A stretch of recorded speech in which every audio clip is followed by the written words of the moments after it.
Sabahın hesabı bərabərləşdirdiyi o hücum zamanı Qarabağın müdafiəsi bərbad bir oyun sərgilədi.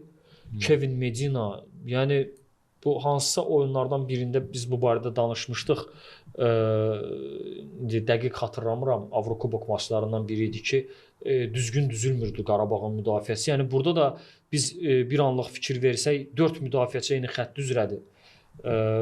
Bəhlulla Medina yanaşıdır, Elvin Cəfərquliyev sol cinahda ilişib qalıb və bu demək olar müdafiə redutu arasından çox rahat şəkildə Sabahın futbolçusu topu alıb qol vurdu. Medinanın bir əndirabadi ayaq hərəkəti vardı, topu qarşılamaq istəyirdi, bunu bacarmadı. Mənə elə gəlir ki, ümumiyyətlə bu oyun Medinanın və ümumən götürsək Qarabağ müdafiəsinin passivinə yazıldı. O qədər boşluqlar, o qədər bir rəqibə açıq zonalar verdilər ki, yəni bu Qarabağın səviyyəsinə uyğun gəlməyən səhvlər idi.